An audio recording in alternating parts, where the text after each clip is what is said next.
नमस्कार दोस्तों। आज की वीडियो में हम ईशा उपनिषद को विस्तार से समझेंगे।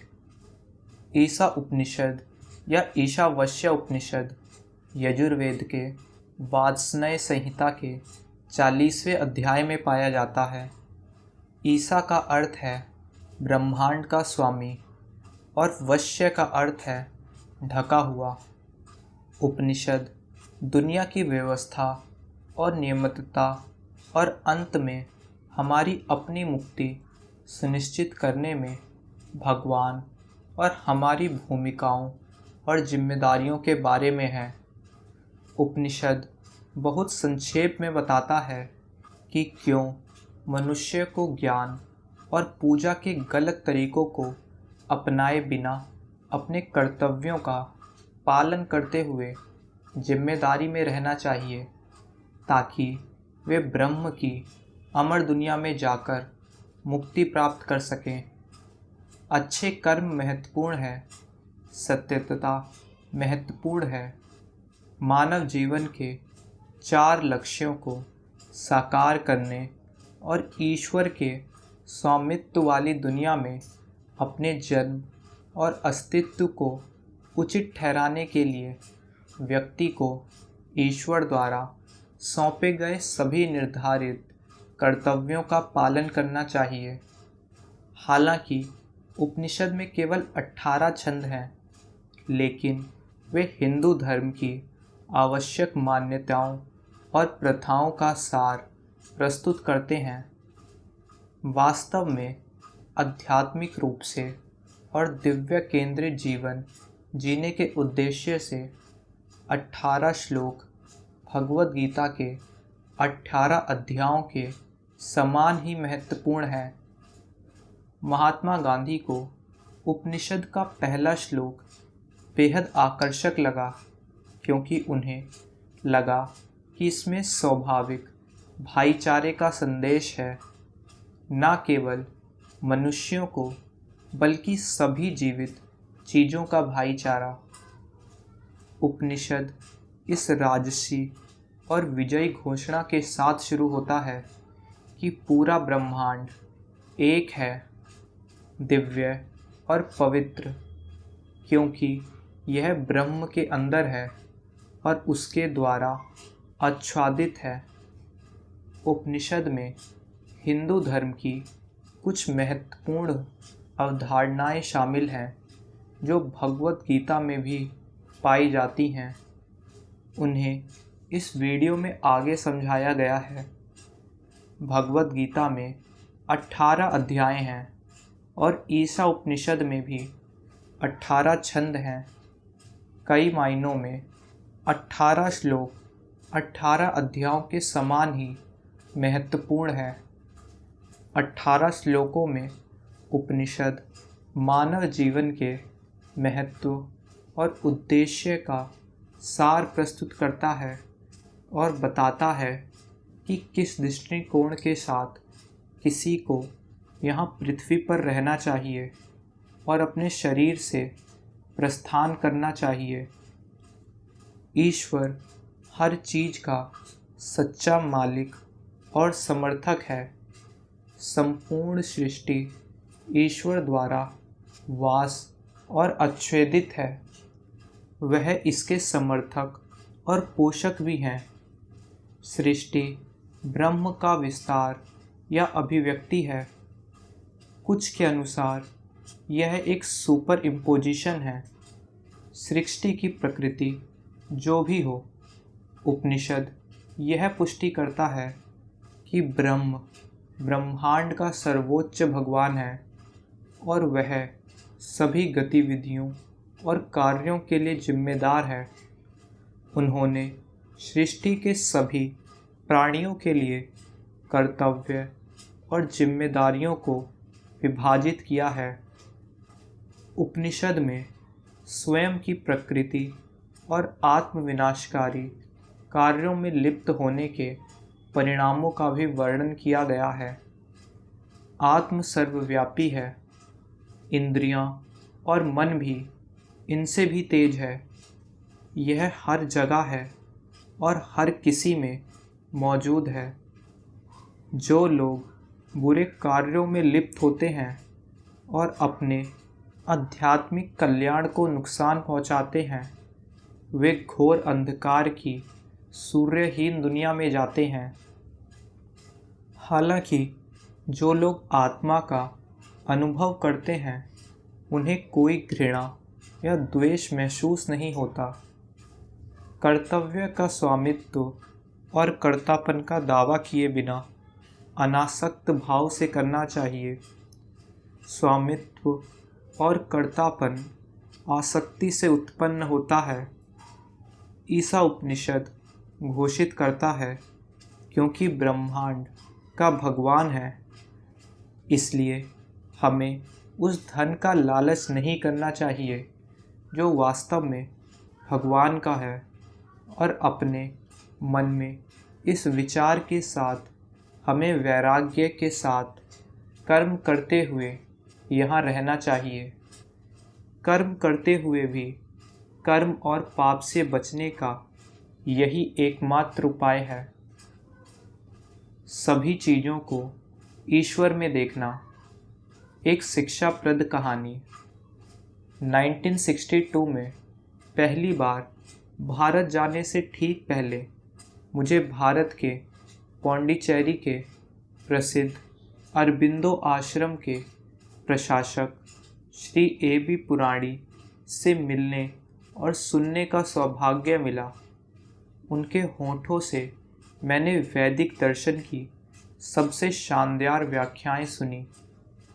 मेरे बाद के अनुभव में किसी भी चीज़ ने उनकी बराबरी नहीं की। एक बातचीत में मैं उन्हें निम्नलिखित कहानी सुनाई। प्राचीन भारत में एक अत्यंत गुणी ब्राह्मण रहता था, जिसे सभी लोग दर्शन शास्त्र का सबसे अच्छा विशेषज्ञ मानते थे। एक दिन स्थानीय राजा ने उसे अपने सामने उपस्थित होने का आदेश दिया। जब उसने ऐसा किया तो राजा ने कहा, मेरे पास 3 प्रश्न हैं जो मुझे परेशान करते हैं। भगवान कहाँ है? मैं उसे क्यों नहीं देख सकता? और वह पूरे दिन क्या करता है? यदि आप इन 3 का उत्तर नहीं दे सकते सवाल पूछने पर, तो फिर मैं तुम्हारा सर कटवा दूंगा। ब्राह्मण भयभीत हो गया, क्योंकि इन प्रश्नों के उत्तर ने केवल यह जटिल नहीं थे, उन्हें तैयार करना असंभव था। दूसरे शब्दों में उसे उत्तर नहीं पता थे। इसलिए उसकी फांसी की तारीख तय की गई। उस दिन सुबह ब्राह्मण का किशोर पुत्र प्रकट हुआ और उसने राजा से पूछा कि क्या वह अपने पिता को रिहा कर देगा। यदि वह बेटा उनके प्रश्नों का उत्तर दे देगा तो। राजा सहमत हो गए और बेटे ने कहा कि उसके लिए दूध का एक कंटेनर लाया जाए। तब लड़के ने कहा कि दूध को मथकर मक्खन बना दिया जाए। वह भी किया गया। जब आपके पहले 2 प्रश्नों का उत्तर मिल गया है, उसने राजा से कहा। राजा ने आपत्ति जताई कि उसे कोई उत्तर नहीं मिला है, तो बेटे ने पूछा, मंथन से पहले मक्खन कहाँ था? दूध में, राजा ने उत्तर दिया। दूध के किस भाग में? लड़के ने पूछा। इस सब में बस लड़के ने सहमति व्यक्त की। और इसी तरह भगवान सभी चीज़ों के भीतर है और सभी चीज़ों में व्याप्त हैं। फिर मैं उसे क्यों नहीं देख सकता? राजा ने दबाव डाल के पूछा। क्योंकि आप अपना मंथन नहीं करते हैं। मन और ध्यान के माध्यम से अपनी धारणाओं को परीक्षित करें। यदि तुम ऐसा करोगे तो तुम्हें भगवान के दर्शन होंगे, लेकिन अन्यथा नहीं। अब मेरे पिता को जाने दीजिए। बिल्कुल नहीं, राजा ने जोर देकर कहा, तुमने मुझे यह नहीं बताया कि भगवान पूरे दिन क्या करते रहते हैं। इसका उत्तर देने के लिए लड़के ने कहा, हमें इस जगह को बदलना होगा। आप यहाँ खड़े हो जाइए और मुझे सिंहासन पर बैठने दीजिए। अनुरोध इतना साहसी था कि राजा ने उसका पालन किया और एक क्षण में वह सिंहासन रूढ़ ब्राह्मण लड़के के सामने खड़ा था, जिसने उससे कहा, यह उत्तर है। एक पल तुम यहाँ थे और अब मैं वहाँ हूँ। अब हालात उलट गए हैं। ईश्वर सदैव हम में से प्रत्येक के ऊपर उठाता है और नीचे गिराता है। एक जीवन में हम ऊंचे होते हैं और दूसरे जीवन में हम नीचे लाए जाते हैं। ऐसा अक्सर एक ही जीवन में होता है और एक से अधिक बार भी होता है। हमारा जीवन पूरी तरह से उसके हाथ में है और वह हमारे साथ जैसा चाहता है वैसा ही करता है। ब्राह्मण को रिहा कर दिया गया और उसके बेटे को राजा द्वारा कई सम्मान और उपहार दिए गए। ईशा उपनिषद इस प्रश्न के उत्तर के साथ शुरू होता है कि भगवान कहाँ हैं। वह सबके भीतर हैं। सभी चीज़ों के हृदय में, ब्रह्मांड में जो कुछ भी है उसमें भगवान निवास करते हैं। हम जो कुछ भी अनुभव करते हैं, चाहे आंतरिक या बाहरी इंद्रियों के माध्यम से, वह भगवान ईशा का आवरण है, क्योंकि यह छुपाता है। यह आवश्यक रूप से हमें अंधा कर देता है, भ्रमित कर देता है या रोकता है। यह हमारे सामने एक बंद दरवाज़ा है। दुख की बात है कि अनगिनत जन्मों तक हमने इस सरल तथ्य को नहीं जाना है और इसके परिणाम स्वरूप हमने यह मान लिया है जो अनुभव किया गया है, चाहे वह वस्तुनिष्ठ या व्यक्तिपरक, वही एकमात्र वास्तविकता है और हमने इसके साथ जुड़कर अपने दर्द और विनाश के लिए जीवन पर्यंत जीवन बर्बाद कर दिया है। दरवाज़ा कभी भी बाहर जाने का रास्ता नहीं होता। बाहर का रास्ता तभी पता चलता है जब दरवाज़ा एक तरफ हटा दिया जाता है। इसे ना जानते हुए भी हमने दरवाजे पर पंजे मारे हैं, हथौड़े से ठीक है और नक्काशी की है। कम से कम उन जीवनों में हम इसकी प्रशंसा नहीं कर रहे थे और इसकी पूजा नहीं कर रहे थे, या इसे ईश्वर का हमारे लिए सबसे बड़ा उपहार नहीं कर रहे थे। कोई फ़ायदा नहीं हुआ। मूल समस्या दरवाजे की वास्तविकता में हमारा विश्वास है। यह सोचना कि यह आरंभ, मध्य और अंत है। केवल जब यह गायब हो जाएगा तो हम उस सत्य को देख पाएंगे जो बीजों से परे है।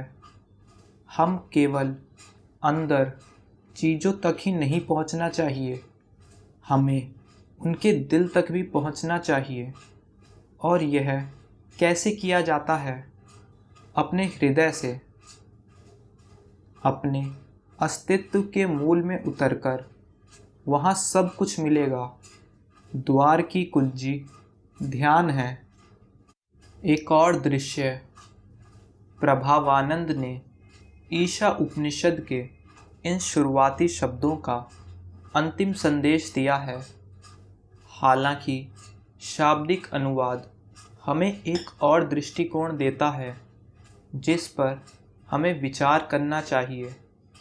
यह सब इस बदलते ब्रह्मांड में जो कुछ भी मौजूद है उसे भगवान द्वारा कवर किया जाना चाहिए।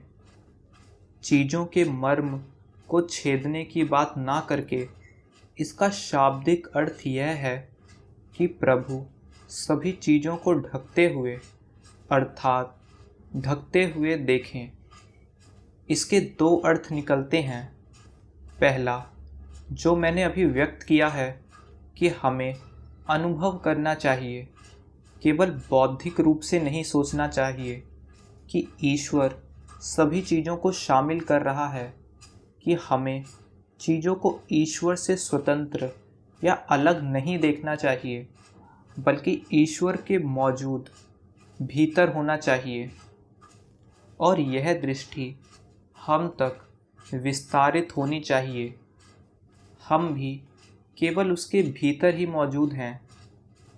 दूसरा, चीज़ों को देखने में भगवान हमेशा हमारे और उनके बीच में रहना चाहिए। सबसे पहले हमें ईश्वर को देखना चाहिए और उसके बाद केवल चीज़ों को देखना चाहिए। प्रसिद्ध स्वामी रामदास ने अपनी आध्यात्मिक आत्मकथा इन कैस्ट ऑफ गॉड में अपनी प्रारंभिक आध्यात्मिक जागृति के बारे में इन शब्दों में लिखा है, यही वह समय था जब धीरे धीरे उनके मन में यह बात घर कर गई कि राम ही एकमात्र वास्तविकता है और बाकी सब कुछ झूठ है। सारा विचार, सारा मन, सारा हृदय, सारी आत्मा राम पर केंद्रित थी। राम सब कुछ ढक रहे थे और समाहित कर रहे थे। भगवद गीता में, जिसे उपनिषद ज्ञान का सार व्यक्त करने के लिए माना जाता है, प्रभावानंद और शाब्दिक अनुवाद दोनों को एक साथ रखा गया है। जब कृष्ण अर्जुन से कहते हैं कि बुद्धिमान सभी चीज़ों में भगवान को और सभी चीज़ों को भगवान में देखते हैं, वह सब कुछ है। यदि हम पूर्वगामी को स्वीकार करते हैं तो अगला कदम उठाएंगे और अनुभव करेंगे कि वही अकेले ही वास्तविकता है। इसे एक से अधिक तरीकों से समझाया जा सकता है। हम यह निष्कर्ष निकाल सकते हैं कि केवल ईश्वर ही वास्तविक है और बाकी सब कुछ अवास्तविक है। इसके साथ समस्या यह है कि अवास्तविक को अस्तित्वहीन के बराबर मानने की हमारी प्रवृत्ति है, और यह गलत धारणा है कि सब कुछ केवल एक भ्रम है, इसकी कोई वास्तविकता नहीं है। महान अद्वैत दार्शनिक शंकर ने चीज़ों के बारे में हमारे अनुभव की तुलना एक ऐसे व्यक्ति से करके सटीक दृष्टिकोण समझाया जो मंद प्रकाश में एक रस्सी को देखता है और गलती से उसे सांप समझ लेता है। उसका दिमाग, चमकती हुई आँखें और उसे देखकर फुफकारने वाला मुंह भी बना देता है। जब रोशनी लाई गई तो उसने देखा कि वहाँ कोई सांप नहीं है, सिर्फ एक रस्सी है। सांप असली नहीं था, लेकिन उसकी धारणा, चाहे कितनी ही गलत क्यों ना हो, असली थी। सांप असली नहीं था, अस्तित्वहीन था, लेकिन सांप की जो छाप वास्तविक थी और अस्तित्व में थी। रस्सी वास्तविकता थी और सांप उस पर छाया हुआ एक भ्रम था। उसी प्रकार ईश्वर ही सत्य है और बाकी सब कुछ सर्प के समान मिथ्या है, लेकिन भ्रम मौजूद है। इसे नकारने से हमें कहीं नहीं मिलता। हमें इसे दूर से देखकर इससे निपटना होगा, तब हम वास्तविकता को देख पाएंगे जो है भगवान। उसके बाद हम इस समझ की ओर आगे बढ़ सकते हैं कि भले ही हमारी व्याख्या गलत हो सकती है, हम जो समझते हैं उसका एक वास्तविक पक्ष है और वह स्वयं ईश्वर है। अतः सभी वस्तुएं अपनी वास्तविक पक्ष में ईश्वर हैं। गलत पक्ष केवल हमारे दिमाग में है। हम कह सकते हैं कि ईश्वर असत्य की वास्तविकता है, जिसे हम अतीत को देखने की आवश्यकता है, और यही उपनिषद के आरंभिक श्लोक का संपूर्ण विचार है। वह अकेला ही वास्तविक है, वह सब कुछ है। शांत रहो, इसलिए व्यर्थ दिखावे को त्याग कर उसमें आनंद मनाओ। हमारे सभी दुख और परेशानियां हमारे व्यर्थ दिखावे को वास्तविकता समझने में भगवान को आंतरिक आँखों से देखने के बजाय उन्हें अपनी बाहरी आँखों से देखने से आती है। लेकिन हम उन व्यर्थ दिखावे के आदी हैं। हमें यह स्वीकार करना होगा, हाँ, हम उन सभी दर्दों और चिंताओं के भी आदी हैं जो हमें दी जाती हैं।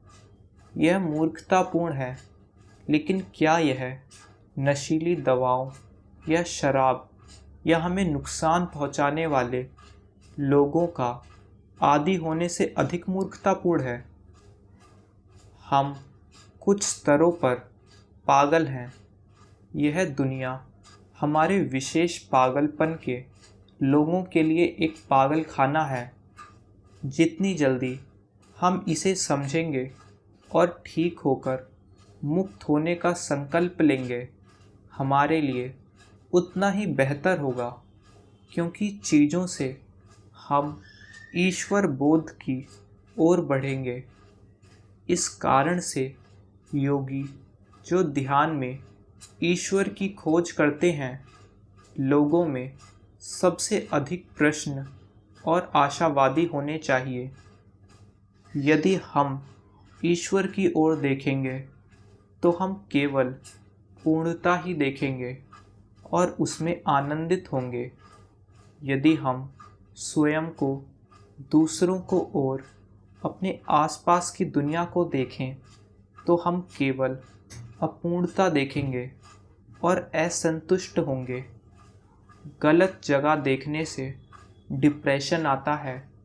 यह अहंकार, श्रीलंगता, अहंकार, जुनून का कड़वा फल है। इसका उपाय उच्च आत्मसम्मान नहीं है, बल्कि ईश्वर सम्मान है। और क्योंकि हम ईश्वर में रहते हैं, हम स्वयं को भी ईश्वरीय पक्ष देखेंगे और सदैव आश्वासित रहेंगे। एक बार भगवान ने समकालीन रहस्यवादी से बात की और कहा, मैं वह हूँ जो है, तुम वह हो जो नहीं है। अब अहंकार के लिए यह घृणित लग सकता है, लेकिन खोजी भावना के लिए यह एक मुक्तिदायक आश्वासन है। जिस अवास्तविक को हम मैं कहते हैं, उससे संघर्ष करने की आवश्यकता नहीं है। वह केवल एक भूत है, एक छाया है। ईश्वर संपर्क के प्रकाश में लाने से यह सत्य प्रतीत होगा। तब हम शांति और पूर्ण आनंद में होंगे।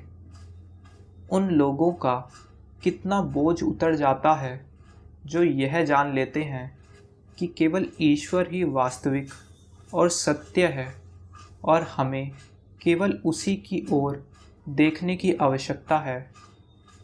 जब हम अपने भीतर देखते हैं तो हम उसे अपने हृदय के रूप में पाते हैं। हमें असत्य का त्याग करना चाहिए। जैसा कि मैं कहता हूँ, हम इसके आदी हैं, इसलिए हमें भ्रम की भयानक आदत को तोड़ने के लिए संघर्ष करना होगा। जैसे नशीली दवाओं से उत्पन्न मति भ्रम के आदि लोगों को उनसे दूर होना होगा और उन्हें हमेशा के लिए त्यागना होगा, तब हम उसमें आनंद मनाएंगे। इच्छाहीनता। किसी के धन की लालच मत करो। क्यों? क्योंकि यह अस्तित्व में नहीं है। यह महज एक बुलबुला है जिसे फूटना ही है और अपनी जगह पर कुछ भी नहीं छोड़ना है। लालच करने या अपने पास रखने के लिए कोई चीज़ें नहीं हैं। वे भ्रम के बुखार भरे सपने हैं जिनसे हमें जागना होगा। कोई भी वास्तव में किसी भी चीज़ का मालिक नहीं है। सबसे पहले क्योंकि चीज़ जैसा कि हम इसे समझते हैं अस्तित्व में नहीं है, और आदमी भी अस्तित्व में नहीं है, और ना ही हम, कम से कम जहाँ तक उन्हें यह और मैं के बारे में हमारी धारणाएं हैं। भगवान और मैं अंतरिक्ष में अकेले हैं और कोई भी नहीं दिख रहा है। और लोग कहाँ हैं? हे भगवान, मैंने कहा था नीचे धरती और सिर पर आकाश और वह मुर्दे जिन्हें मैं कभी जानता था, वह एक सपना था। भगवान मुस्कुराए और कहा, एक सपना जो सच लग रहा था। वहाँ कोई जीवित या मृत लोग नहीं थे। सर पर कोई पृथ्वी या आकाश नहीं था। केवल मैं और तुम थे। मुझे कोई डर क्यों नहीं लगता? मैंने पूछा आपसे इस तरह यहाँ मिलकर, क्योंकि मैंने पाप किया है। मैं अच्छी तरह जानता हूँ और स्वर्ग और नरक हैं। और क्या यह न्याय का दिन है? नहीं, वे सपने थे। महान भगवान ने कहा, सपने जो खत्म हो गए हैं। डर या पाप जैसी कोई चीज़ नहीं है। वहाँ कोई तू नहीं है। तू कभी नहीं रहा है। मेरे अलावा कुछ भी नहीं है। जीने लायक जीवन जीना। कैसे जिएं? वह 100 वर्ष तक जीवित रहकर संतुष्ट हो सकता है जो आसक्ति के बिना कार्य करता है, जो अपना काम ईमानदारी से करता है, लेकिन बिना इच्छा के, फल की लालसा के बिना। वह और केवल वह। आमतौर पर यह महसूस किया जाता है कि यह श्लोक और आध्यात्मिक जीवन पर धर्म ग्रंथों और पुस्तकों के अन्य अंश इंगित करते हैं कि एक इंसान के लिए 100 वर्ष सामान्य जीवन काल है। दूसरी ओर 100 साल का आंकड़ा किसी व्यक्ति के पूरे जीवन काल का भी प्रतीत हो सकता है, चाहे वह कितना भी छोटा या लंबा हो। यहाँ विचार यह है कि हमारे जीवन का एक भी क्षण बोझ नहीं होना चाहिए, और ना ही हमें कभी भी अपने जीवन को छोटा करने की इच्छा करनी चाहिए। एक ही सांस से जीवन हर तरह से शांति और खुशी के साथ पूर्णता से जिया जाना चाहिए। यह संभव है कि यह सभी धर्मों और युगों के संतों और गुरुओं द्वारा अच्छी तरीके से दिखाया गया है। हमें केवल यह जानना होगा कि यह कैसे करना है, और ये शब्द रास्ता देते हैं। आसक्ति और इच्छा के बिना कार्य करना। भगवद गीता में श्री कृष्ण हमारे लिए बहुत स्पष्ट रूप से एक ऐसे व्यक्ति की तस्वीर खींचते हैं जो चिंता और दुख में रहता है और जो शांति और संतुष्टि में रहता है। हो सकता है कि दोनों बिल्कुल एक जैसी स्थिति में रह रहे हों, क्योंकि बाहरी परिस्थितियाँ नहीं जो हमें खुश या दुखी बनाती हैं, बल्कि उनके प्रति हमारी प्रतिक्रिया होती है। कृष्ण यह बिल्कुल स्पष्ट करते हैं कि सुख या दुख का रहस्य दो चीज़ों के अभाव में है, आसक्ति और इच्छा। जो लोग ब्राह्मताओं के प्रति आसक्ति में रहते हैं, इच्छा पूरी करने के लिए उत्सुक रहते हैं, उन्हें कष्ट सहना पड़ता है और हताशा में जीना पड़ता है। दूसरी ओर जो लोग अहंकारी इच्छा के बिना रहते हैं, वे हमेशा शांति में रहते हैं। अनासक्त कृष्ण न केवल हमारे लिए आदर्श रखते हैं, बल्कि वे हमें यह भी बताते हैं कि इसे कैसा पूरा किया जाए। प्रत्येक कार्य अपना हृदय परमेश्वर पर स्थिर करके करो। फल के प्रति आसक्ति का त्याग करें। सफलता और असफलता में संभाव रखें, क्योंकि स्वभाव की यह समता ही योग्य से अभिप्राय है। आत्मसमर्पण की शांति में आप इसी जीवन के दौरान अपने आप को पुण्य और पाप के बंधन से मुक्त कर सकते हैं।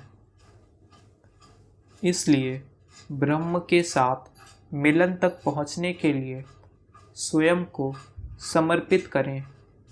हृदय का ब्रह्म के साथ जोड़ना और फिर कार्य करना, यही अनासक्त कर्म का रहस्य है। जब आपकी बुद्धि अपने भ्रम से मुक्त हो जाएगी, तो आप सभी कार्यों, वर्तमान या भविष्य के परिणामों के प्रति उदासीन हो जाएंगे। दुनिया अपनी ही गतिविधि में कैद है, सिवाय इसके कि जब कार्य ईश्वर की पूजा के रूप में किए जाते हैं। इसलिए आपको प्रत्येक कार्य को पवित्रता पूर्वक करना चाहिए और परिणामों के प्रति सभी आसक्तियों से मुक्त रहना चाहिए। जो कोई मेरे लिए अकेले काम करता है, मुझे अपना एकमात्र लक्ष्य बनाता है और मेरे प्रति समर्पित है, आसक्ति से मुक्त है और किसी भी प्राणी के प्रति घृणा नहीं करता है, वह आदमी, हे राजकुमार, मुझ में प्रवेश करेगा। भगवद गीता 11वां अध्याय 55वां श्लोक। इसलिए मनुष्य को तब तक ब्रह्म का चिंतन करना चाहिए जब तक वह अपनी अनासक्ति की कुल्हाड़ी को तेज ना कर ले। इस कुल्हाड़ी से उसे मजबूती से जड़ समाए अश्वत्थ वृक्ष को काटना होगा। कोई भी मनुष्य पूरी तरह से कर्म नहीं छोड़ सकता, लेकिन जो कर्म के फल को त्याग करता है, वह अनासक्त कहलाता है। जब एक व्यक्ति ने त्याग के माध्यम से अनासक्ति, आत्मनिपुणता और इच्छा से मुक्ति प्राप्त कर ली है, तो वह ब्रह्म के साथ मिलन तक पहुंच जाता है, जो सभी कार्यों से परे है। दूसरे शब्दों में, ईश्वर पर मन रखने से हम अपनी गतिविधियों के प्रति अहंकारी लगाव से मुक्त हो जाते हैं। यह एक अत्यंत उच्च आदर्श है और इसे प्राप्त करना बहुत कठिन है। फिर भी हमें ध्यान के अभ्यास के माध्यम से इसके लिए प्रयास करना चाहिए, क्योंकि ध्यान के माध्यम से प्राप्त दृष्टि की स्पष्टता ही हमें ऐसे ऊंचे आदर्श को जीने में सक्षम बना सकती है। आध्यात्मिक आत्महत्याएं। वहाँ के संसार सूर्य के बिना हैं, अंधकार से ढके हुए हैं। मृत्यु के बाद अज्ञानी आत्मघाती इन्हीं के पास जाते हैं। वास्तव में असुरों की वे दुनियाएं अंधकार से घिरी हुई हैं और वे सभी मृत्यु के बाद मरम्मत करने के लिए जाते हैं जो आत्मा के हत्यारे हैं। यह स्वामी निखिलानंद का अनुवाद है। उपनिषद दृष्टापूर्णता के मार्ग के बारे में बात करके खुलता है और आनंदमय जीवन सभी चीज़ों में ईश्वर को देखना और ईश्वरीय कानून के अनुसार पृथ्वी पर रहना। लेकिन यह एकमात्र दुनिया नहीं है जिसमें हम खुद को पा सकते हैं, क्योंकि हम निरंतर जन्म और मृत्यु के चक्र से गुजरते हैं। एक दुनिया में जन्म लेने के बाद दूसरी दुनिया में जन्म लेते हैं या उस दुनिया में दूसरा जन्म लेते हैं जहां हम बस रहे थे।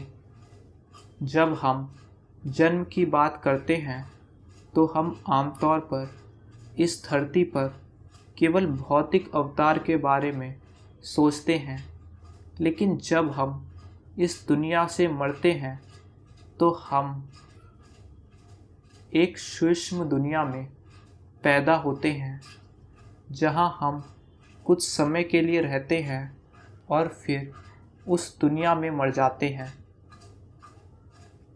और वापस इसी दुनिया में पैदा होते हैं।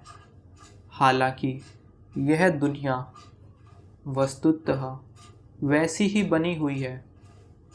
इस तथ्य के बावजूद कि हर पीढ़ी सोचती है कि यह पिछले युगों की तुलना में बहुत आगे है, हम सकारात्मक और नकारात्मक, सुखद और अप्रिय सूक्ष्म दुनिया की एक विशाल श्रृंखला में समय बिता सकते हैं।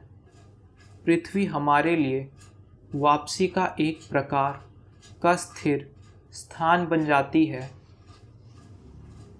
कई जन्म और कई दुनिया। यद्यपि पृथ्वी आध्यात्मिक और मनोवैज्ञानिक विकास की एक विस्तृत श्रृंखला को समायोजित करती है, सूक्ष्म दुनिया अधिक विशिष्ट है। चेतना की प्रत्येक डिग्री के लिए एक सूक्ष्म जगत है। इन संसारों को वैसे ही वर्गीकृत किया जा सकता है जैसे संवेदनशील प्राणियों को वर्गीकृत किया जाता है। यह बहुत कुछ नहीं कहता है, क्योंकि प्रत्येक व्यक्ति के पास ऐसे वर्गीकरण के लिए मानदंडों का एक अलग सेट हो सकता है। लेकिन ज्ञान के स्वामी आमतौर पर सहमत हैं। दो बुनियादी प्रकार के लोग हैं, सुर और असुर। एक जो प्रकाश में रहते हैं और दूसरे जो अंधेरे में रहते हैं। सुर या देव और असुर का अनुवाद करने के लिए आमतौर पर दिव्य और राक्षसी का उपयोग किया जाता है। सुर या देव प्रकाश में है, असुर नहीं। कभी कभी कोई व्यक्ति अपनी इच्छा से अंधेरे में रहता है, लेकिन अक्सर यह नकारात्मक इच्छा के बजाय अज्ञानता की स्थिति होती है। इस वजह से हमें सभी मामलों में देव अच्छा है, असुर बुरा है प्रतिक्रिया से बचने की ज़रूरत है। हालांकि ऐसे उदाहरण हैं जब यह सटीक बैठता है और इसे दबाना मूर्खतापूर्ण और आसुरी होगा। भगवद गीता का 16वां अध्याय व्यावहारिक रूप से, यानी उन स्वभाव को प्रकट करने के परिणाम को देखते हुए इतना सरल है। भगवद गीता का एक पूरा अध्याय दैव्य राक्षसी और आसुरी प्रकृति के इस प्रकार की ओर निर्देशित है जैसा कि यह मनुष्य में प्रकट होता है। मैं जानता हूँ कि यह काफ़ी लंबा है, लेकिन यह इतना ज्ञानवर्धक और संपूर्ण है कि इसे यहाँ शामिल करना जरूरी है। श्री कृष्ण कहते हैं, जो मनुष्य ईश्वर की ओर प्रवृत्ति लेकर पैदा होता है वह निडर और हृदय से शुद्ध होता है। वह ब्रह्म से मिलने के उस मार्ग पर कायम रहता है जो शास्त्रों और उसके शिक्षक ने उसे सिखाया है। वह दानशील है। वह अपनी भावनाओं पर नियंत्रण रख सकता है। वह नियमित रूप से शास्त्रों का अध्ययन करता है और उनके निर्देशों का पालन करता है। वह आध्यात्मिक अनुशासन का अभ्यास करता है। वह सीधा, सच्चा और सम स्वभाव का है। वह किसी को हानि नहीं पहुंचाता। वह इस संसार की वस्तुओं को त्याग करता है। उनके पास शांत दिमाग और दुर्भावनापूर्ण जीव है। वह सबके प्रति दयालु हैं। वह लालची नहीं है। वह सौम्य और विनम्र हैं। वह बेकार की गतिविधियों से दूर रहता है। उसे अपनी उच्च प्रकृति की शक्ति पर विश्वास है। वह क्षमा कर सकता है और सहन कर सकता है। वह विचार और कर्म से स्वच्छ है। वह घृणा और अभिमान से मुक्त है। ऐसे गुण उनका जन्मसिद्ध अधिकार हैं। जब कोई मनुष्य राक्षसी प्रवृत्ति के साथ पैदा होता है तो उसका जन्मसिद्ध अधिकार पाखंड, अहंकार, दंभ, क्रोध, क्रूरता और अज्ञानता है। दिव्य प्रकृति का जन्मसिद्ध अधिकार मुक्ति की ओर ले जाता है। आसुरी स्वभाव का जन्मसिद्ध अधिकार अधिक बंधन का कारण बनता है। लेकिन तुम्हें डरने की जरूरत नहीं है अर्जुन। तुम्हारा जन्मसिद्ध अधिकार दिव्य है। इस संसार में दो प्रकार के प्राणी हैं। एक जिनकी प्रकृति दैव्य प्रवृत्ति की होती है और दूसरे जिनकी प्रवृत्ति आसुरी होती है। मैं पहले ही आपको ईश्वरीय स्वरूप का कुछ विस्तार से वर्णन कर चुका हूँ। अब आप राक्षसी स्वभाव के बारे में और अधिक जानेंगे। राक्षसी प्रकृति के लोग ना तो यह जानते हैं कि उन्हें क्या करना चाहिए, ना ही उन्हें क्या करने से बचना चाहिए। उनमें कोई सच्चाई नहीं है, कोई पवित्रता नहीं है, कोई सही आचरण नहीं है। उनका मानना है कि धर्म ग्रंथ झूठ है और ब्रह्मांड किसी नैतिक कानून पर आधारित नहीं है, बल्कि ईश्वरहीन है, वासना में कल्पना की गई है और बिना किसी अन्य कारण के संभोग द्वारा बनाई गई है। क्योंकि वे अपने छोटे दिमागों के अंधेरे में ऐसा मानते हैं। ये अपमानित प्राणी दुनिया को नष्ट करने का प्रयास करते हुए भयानक कार्य करते हैं। वे मानव जाति के दुश्मन हैं। उनकी वासना कभी शांत नहीं हो सकती। वे अभिमानी और व्यर्थ हैं और अभिमान से मतवाले हैं।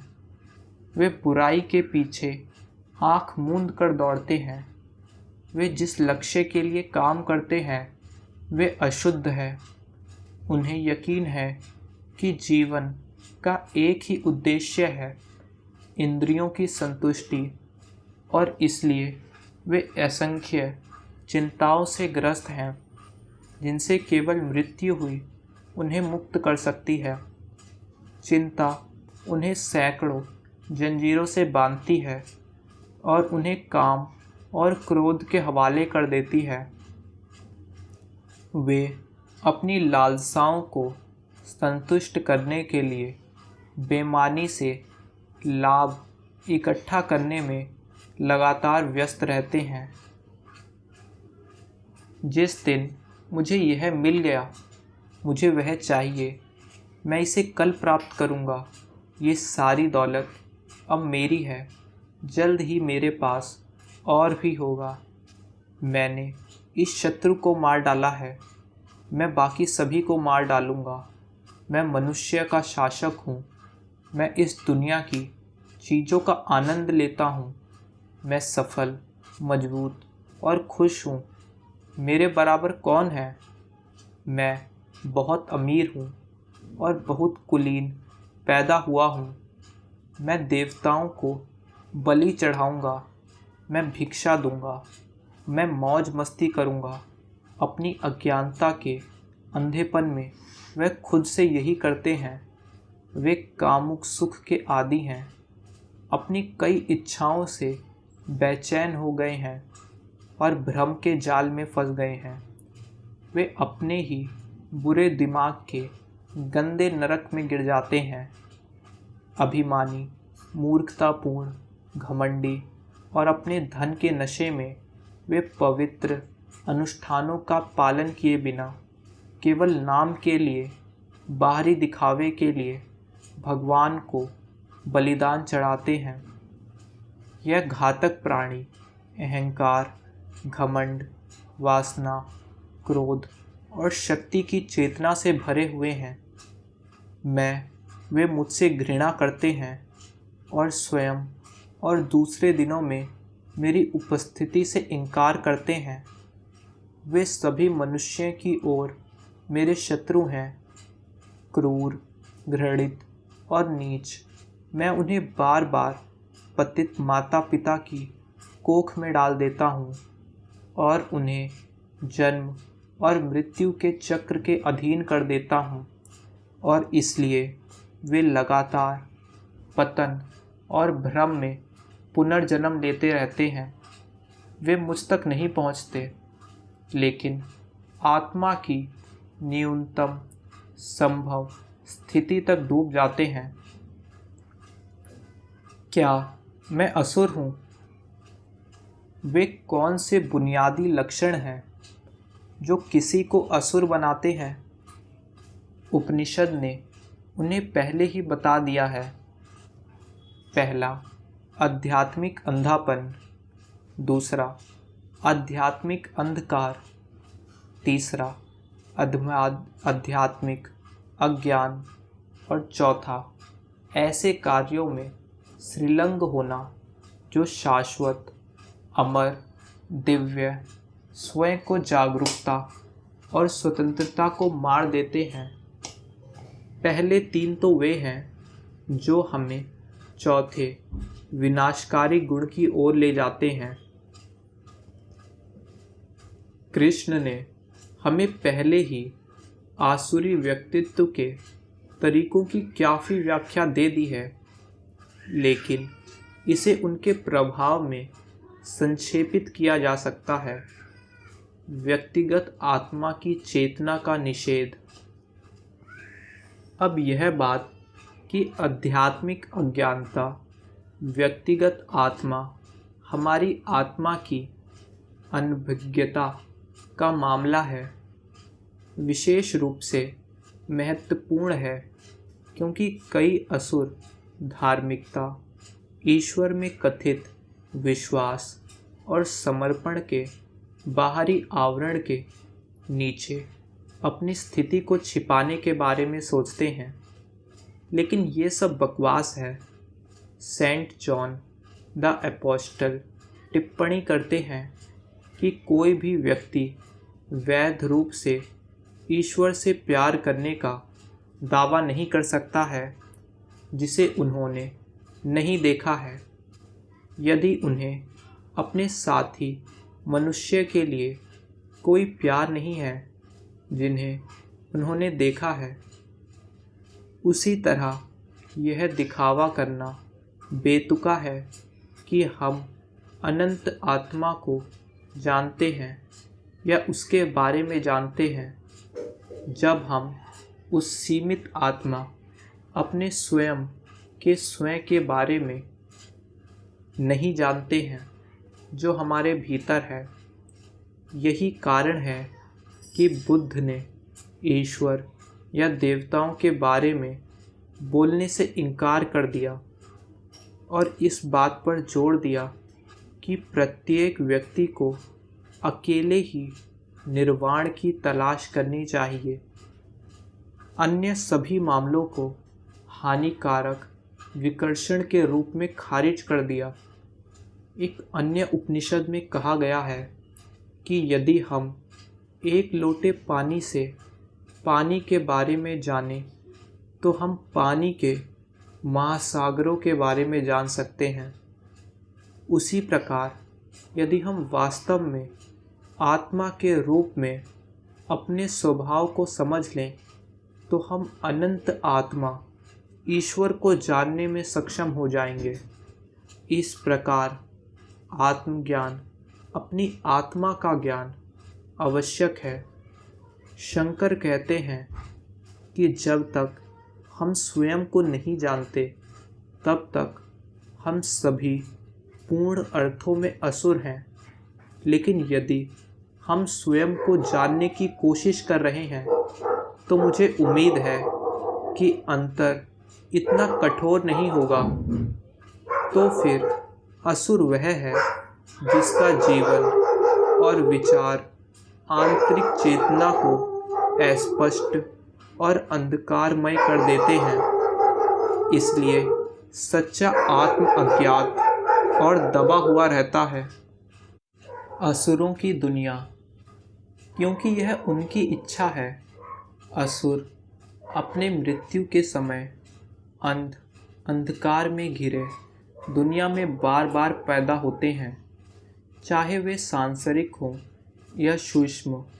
स्वाभाविक रूप से हमारे विचार पूर्व और पश्चिम के सभी धर्मावलंबियों को प्रिय नरक के विचारों की ओर जाते हैं, चाहे वह ईसाई धर्म का बेहद सरलीकृत अग्निकुंड हो या हिंदू धर्म, ताओवाद या बौद्ध धर्म का भयावह रूप से जटिल और भयावह नरक।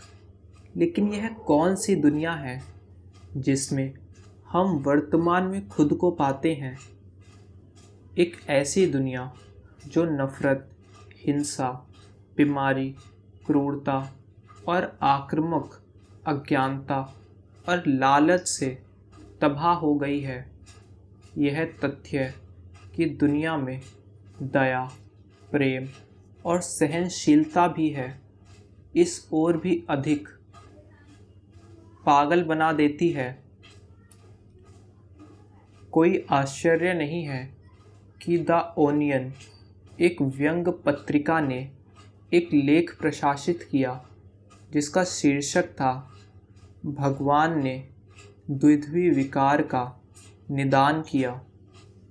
यह ईश निंदापूर्ण लग सकता है, लेकिन यह पश्चिम में प्रचलित बेतुका धर्म है जो ईश निंदा है, और व्यंग बस इसी ओर इशारा कर रहा है। एक बार किसी ने परमहंस योगानंद से पूछा कि क्या वह नरक में विश्वास करते हैं। परमहंस जी ने मुस्कुराते हुए पूछा, तुम्हें क्या लगता है कि तुम कहाँ हो? सचमुच बहुत अच्छा प्रश्न है। हम अपने सोचने और कार्य करने के तरीके से अपना टिकट स्वयं लिखते हैं। किसी भी तरह का तार्किकपूर्ण या दूसरों को आश्वासन इस तथ्य को नहीं बदलेगा। यदि हम अंधेरा खोजेंगे तो हमें अंधेरा ही मिलेगा। यदि हम प्रकाश की तलाश करें तो हमें प्रकाश मिलेगा, और अधिक कुछ नहीं, कुछ कमी नहीं। मांगो तो तुम्हें दिया जाएगा, तलाश है और सुनो मिल जाएगा, खटखटाओ तो तुम्हारे लिए खोला जाएगा। जो कोई मांगेगा उसे मिलेगा। दरवाजे उन्हीं के लिए खोले जाएंगे जो उसे खटखटाने का साहस करेंगे। बस परिणामों से अवगत रहें। अविभाजित, अचल, स्वयं। उपनिषदों की शिक्षाएं शाश्वत ज्ञान, वैदिक ऋषियों के शाश्वत दर्शन के सर्वोच्च अभिव्यक्ति हैं। नतीजतन, हालांकि उनकी अभिव्यक्ति का तरीका सरल है, उन्हें समझना बेहद कठिन हो सकता है। ऋषि हम में से अधिकांश की चेतना के लगभग विपरीत अवस्था में रहते थे, लेकिन इसकी प्राप्ति संभव है और इसलिए बुद्धिमान लोग इसे विकसित करते हैं। फिर भी हमें रास्ते में मार्गदर्शन की आवश्यकता है और इस मार्गदर्शन के लिए उपनिषदिक उपदेश को ध्यानपूर्वक सुनने की आवश्यकता है। ऐसी कई चीज़ें हैं जिन्हें हम जानने की आवश्यकता नहीं है, लेकिन उपनिषदों और उनके प्रेरित सारांश भगवद गीता में सन्निहित सत्य को उन सभी को जानना चाहिए जो उच्च जीवन की ओर बढ़ना चाहते हैं। इसलिए वे हमारे इरादे पर विचार करने लायक हैं। समझ के 4 स्तर। अपने सांसारिक जीवन के अंतिम सप्ताह के दौरान यीशु या जीसस फसह के मौसम में यरूशलेम में थे। एक बिंदु पर भीड़ से बात करते हुए उन्होंने प्रार्थना की, हे पिता, अपने नाम की महिमा करो। तब यह आकाशवाणी हुई कि मैंने उसकी महिमा की है और फिर भी करूँगा। 100 जो लोग पास खड़े होकर यह सुन रहे थे, उन्होंने कहा कि बादल गरजे। औरों ने कहा, किसी स्वर्गदूत ने उनसे बात की। और निसंदेह तीसरी आकस्मिकता ने कुछ नहीं सुना। अवास्तविकता की इस दुनिया में ऐसा ही होता है। जब वास्तविकता इस पर आक्रमण करती है, विकास के स्तर के अनुसार सामना करने वाला व्यक्ति आघात पर प्रतिक्रिया करता है। भारतीय दर्शन में बहुत सारे संख्यात्मक विभाजन हैं, लेकिन सबसे अधिक प्रचलित 4 में से एक विभाजन है। कुछ को सूचीबद्ध करने के लिए मानव इतिहास के 4 युग हैं। चेतना के 4 तरीके हैं: जागृति, स्वप्न, स्वप्नहीन नींद, तुरई, चेतना। धार्मिक जीवन के 4 चरण हैं: छात्र, परिवार, अर्ध एकांत और मठवासी। और निश्चित रूप से 4 जातियां भी हैं: शूद्र, वैश्य, क्षत्रिय और ब्राह्मण। ये सभी व्यक्ति के विकासवादी विकास से संबंधित है। जैसा कि कृष्ण कहते हैं, गुण और कर्म और मूल रूप से आंतरिक स्वभाव और क्षमता का मामला है। इस घटना में इन 4 स्तरों, क्या यह एक दुर्घटना है कि 4 गॉस्पेल हैं को दर्शाया गया है? कुछ लोगों ने जो कहा गया था कि उसे सुना और जान लिया कि यह परमेश्वर की वाणी थी। कुछ लोगों ने एक आवाज़ सुनी, वास्तविक शब्द नहीं, और सोचा कि यह कोई देवदूत बोल रहा है। कुछ ने एक अस्पष्ट ध्वनि सुनी और सोचा कि यह गड़गड़ाहट है, और अन्य निसंदेह बहुमत ने कुछ भी नहीं सुना। यह कोई ऐसी घटना नहीं है जो उतनी मायने रखती है। जितनी इसके बारे में हमारी समझ। हाँ, यही सब कुछ है, समझ, और वह हमारे आंतरिक विकास की स्थिति के अनुसार ही होता है। कृष्ण ने कुरुक्षेत्र में अर्जुन को अपने निर्देश की शुरुआत में इस बारे में बात करते हुए कहा था, कुछ ऐसे लोग हैं जिन्होंने वास्तव में आत्मा को देखा है और इसके पूरे आश्चर्य को समझा है। अन्य लोग इसे केवल अपनी समझ से परे अद्भुत बता सकते हैं। अन्य लोग अफवाहों से इसके आश्चर्य को जानते हैं, और कुछ ऐसे भी हैं जिन्हें इनके विषय में बताया जाता है और वे एक शब्द भी नहीं समझते। यहाँ फिर से समझ के 4 स्तर हैं। हम केवल आंतरिक साधना के माध्यम से आरोही चरणों में से एक से दूसरे तक जाते हैं। दूसरे शब्दों में केवल ध्यान के माध्यम से। लेकिन ध्यान एक संपूर्ण जीवन शैली द्वारा समर्थित है जो इसे सुविधाजनक बनाता है। दूसरे शब्दों में धर्म, क्योंकि यदि ना तो अभ्यास है और ना ही अभ्यास के लिए समर्थन, तो चेतना के विकास का बहुत कम परिणाम निकलेगा। और यदि चेतना विकसित नहीं हुई तो महान संतों की शिक्षाएं हम बहुत कम समझ पाएंगे और शायद बहुत गलत समझी जाएंगी या बिल्कुल भी समझ में नहीं आएंगी। श्री रामकृष्ण ने योगियों के एक निश्चित समूह के बारे में उनका तात्पर्य व्यक्ति के मन की अभस्य स्थिति में था। ईशा उपनिषद के अगले श्लोक को समझना आसान नहीं है, क्योंकि यह हमारी सामान्य स्थिति से बहुत अलग होने की बात करता है। इसलिए यह एक वास्तविक परीक्षा होगी कि हम चेतना के किस स्टेशन में निवास कर रहे हैं। जैसा कि हम डिकोड करने का प्रयास करते हैं, यहाँ यह है, स्वयं एक है, अचल, यह विचार से भी अधिक तेजी से चलता है। इंद्रियां उस पर हावी नहीं होती, वे हमेशा आगे ही चलती हैं। स्थिर रहकर यह सभी दौड़ों से आगे निकल जाता है। स्वयं के बिना कोई जीवन नहीं है। स्वयं एक है।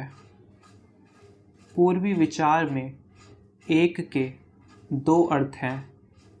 पहला संख्या और दूसरा गुणवत्ता।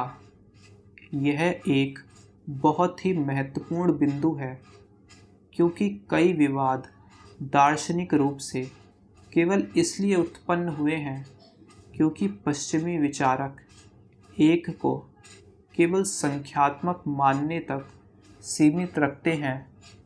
प्रारंभिक ईसाई धर्म में तथाकथित मोनोफिसाइट हेरेसी पर अविश्वसनीय रूप से कड़वा और हिंसक विवाद, जिसमें बिजान्टिन साम्राज्य की सेनाओं द्वारा हजारों मिस्र और सीरियाई लोगों को मार डाला गया था, केवल यह इसलिए हुआ क्योंकि इतालवी बिजेंटन समझ नहीं पाए थे कि आध्यात्मिक मामलों पर लागू होने पर विधर्मी का अर्थ सरल शब्द मोनोस से है।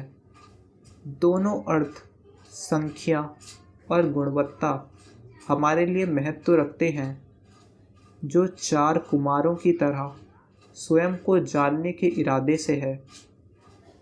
यह सिद्धांत कि स्वयं एक है हमें अपनी वर्तमान आत्म अवधारणा के बारे में सोचने के लिए प्रेरित करना चाहिए, और शायद इससे भी अधिक महत्वपूर्ण, जिस तरह से हम अपनी आत्म अवधारणा को जीते हैं।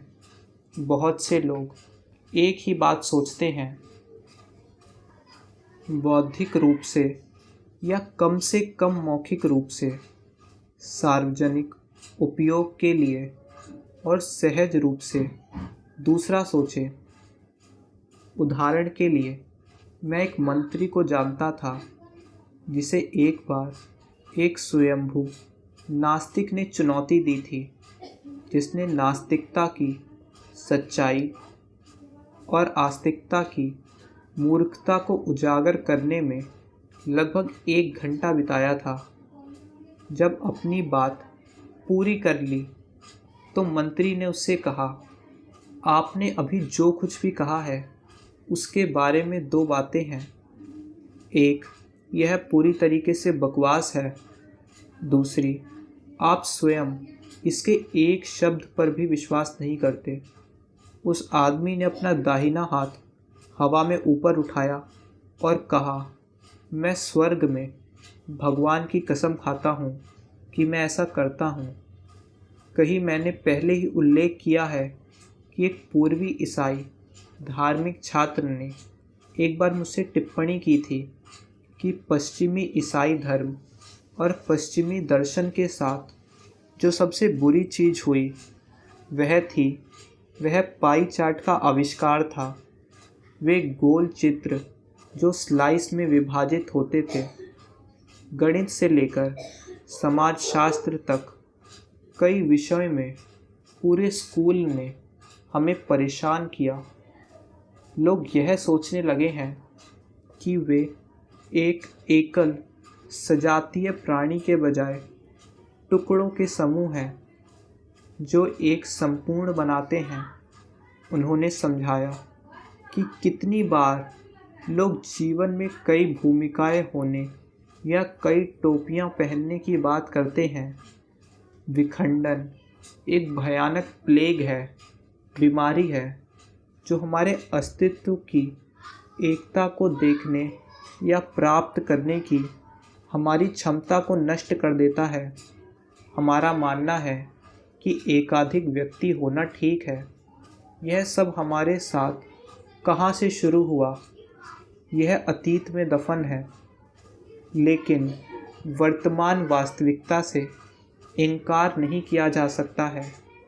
हमारी एकता के केंद्र से बाहर निकलते हुए हम कहते हैं, मैं एक व्यवसायी, एक जीवन साथी, एक माता पिता, एक नागरिक हूँ आदि। इसके बजाय मैं एक अकेला व्यक्ति हूँ जो व्यवसाय, विवाह, विपत्र और क्षेत्र में कार्य करता है, नागरिकता आदि। यह कोई छोटी बात नहीं है और निश्चित रूप से केवल एक दार्शनिक सूक्ष्मता नहीं है। यह एक गंभीर मानसिक एवं आध्यात्मिक विकार है। हमारी ऊर्जाओं और जागरूकता में खंडित और बिखरा हुआ दोनों होने के कारण आदेश में केंद्रीय बिंदु से संचालित होने के बजाय हमारे जीवन का दर्पण असंख्य टुकड़ों में बिखर जाता है, जो हमारे चेहरे की किसी भी सुसंगत छवि को व्यक्त नहीं कर सकता है। एकता, जो कि सच्ची छवि है, विरूपित, मिटाई गई और यहाँ तक कि मिटा दी गई है। यहाँ तक हमारी चेतना का सवाल है। भले ही हमारी वास्तविक प्रकृति को कभी भी किसी भी तरीके से बदला नहीं जा सकता है। अनेकता के भ्रम में संघर्षरत और डूबे हुए हमारी एकता की सच्चाई हमसे कोसों दूर है, क्योंकि हम केवल संख्यात्मक रूप से एक नहीं हैं, हम प्रकृति में बिल्कुल एक हैं। यह एक शाश्वत सत्य है कि हमें पुनः प्राप्त करना होगा। ऐसा कैसे करें?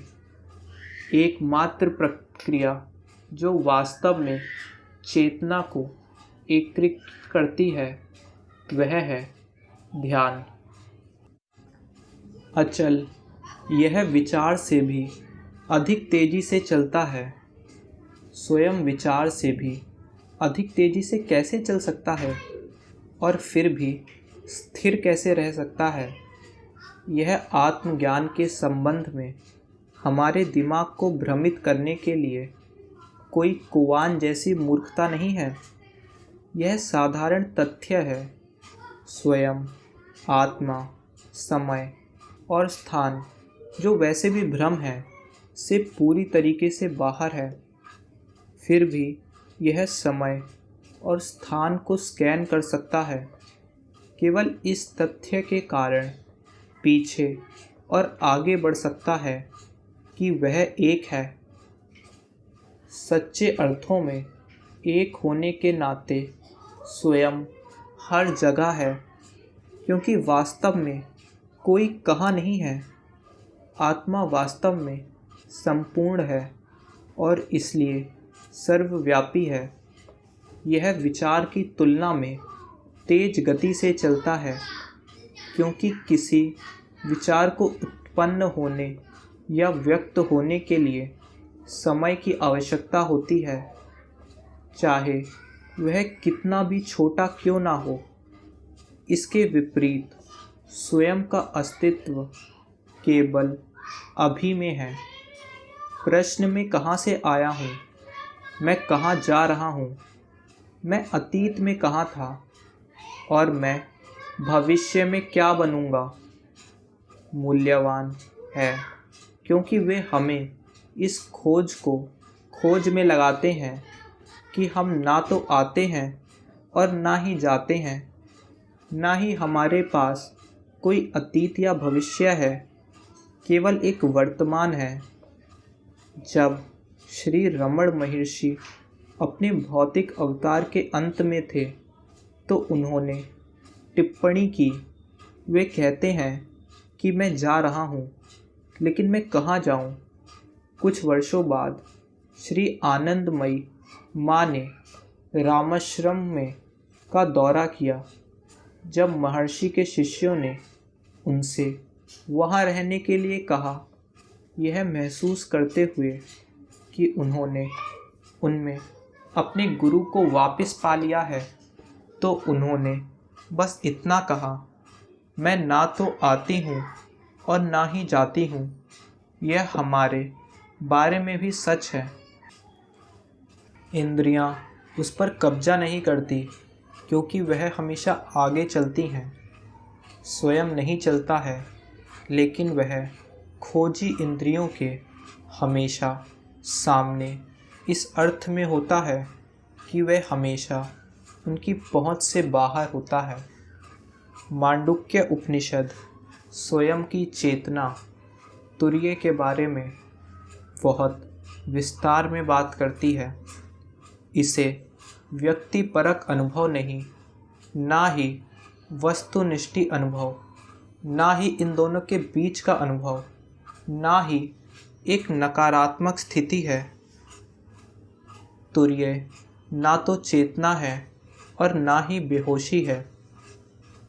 यह इंद्रियों का ज्ञान नहीं है, ना ही सापेक्ष ज्ञान है, ना ही अनुनात्मकता ज्ञान है। इंद्रियों से परे, समझ से परे, सभी अभिव्यक्ति से परे यह शुद्ध एकात्मक चेतना है, जिसमें दुनिया और बहुलता के बारे में जागरूकता पूरी तरीके से खत्म हो जाती है।